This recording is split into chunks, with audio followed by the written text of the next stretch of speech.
Now it's time to learn physics. Unajua nyinyi mnaonanga makanga nyinyi. Amjui nakwaga mini mnakwaga model wa physics.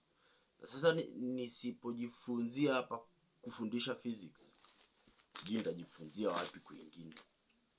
Now, I want us to learn physics. This is a bit of physics. This is a physics. Okay, physics, when we study physics, okay. Okay. Wacha tusianzie huko. Let us now just study physics.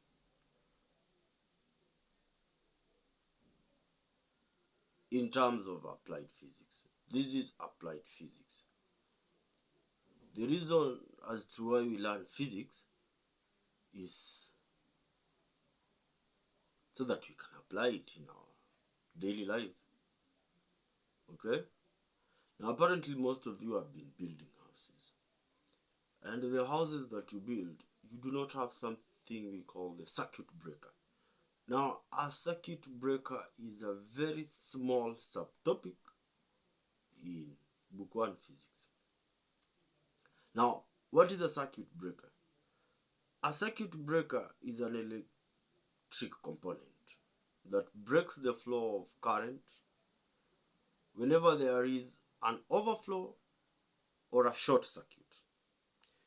It works in a way that it breaks the circuit until the short circuit or the overflow has been rectified. Now, you realize that if you live in a house that has a short circuit and maybe your extension, maybe it shorts, maybe due because of an overflow, maybe because maybe you are trying to warm water in the kettle, to heat the water in the kettle, but the extension you're using is not fused. So it happens that there will be an overflow of current, and in most cases you will realize that the extension cable will melt. In a house installed with a circuit breaker, the circuit breaker will go off. Utasikia kitu imepiga kwa nyumba, it goes off. Okay, until you switch everything off, you unplug the extension. Then if it has been rectified, if you go to the circuit breaker, if you put it on, it will click on. If it has not been rectified, it stays off until rectified. Now this happens mostly when the capacitors are not sufficient, or maybe when the diode fails. Now, what is a diode? A diode is a component that allows electricity to flow in one direction. But in case there is a backflow of charge, which happens mostly and oftenly, then the extra charge should be stored in a capacitor.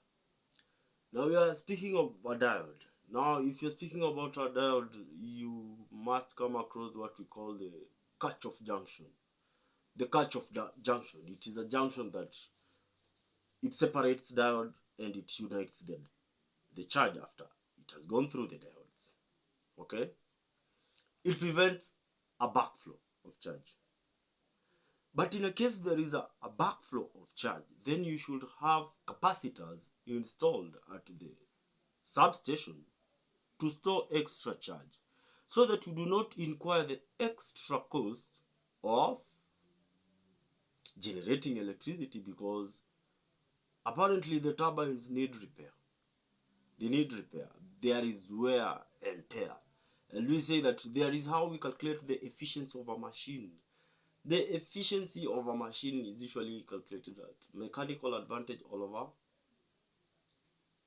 load effort. Okay? Then you can calculate the efficiency of a machine, because apparently we say that No machine is 100%. No machine is 100% efficient.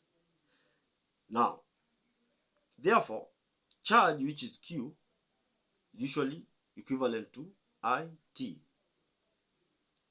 I is the current multiplied by time of flow that gives you charge.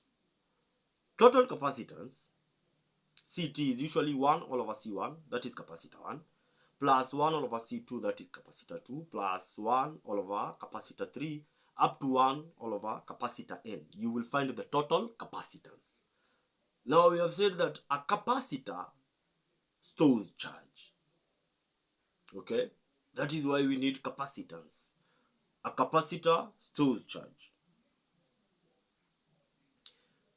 When the consumption rate is low, keeping in mind that V is equal to IR, therefore, I will be equal V all over R. R is the resistance while V is the voltage. Sometimes when voltage lowers during transmission due to loose connections or dissipation, to avoid these, transformers have a coolant oil that reserves voltage for transmission. That is why electricity is stepped up at the substations before further transmission. The resistance of a wire cannot be measured with copper. It cannot be measured with copper. Being used as a control experiment, but rather a nichrome wire is used, therefore, to rate. And that was all for today.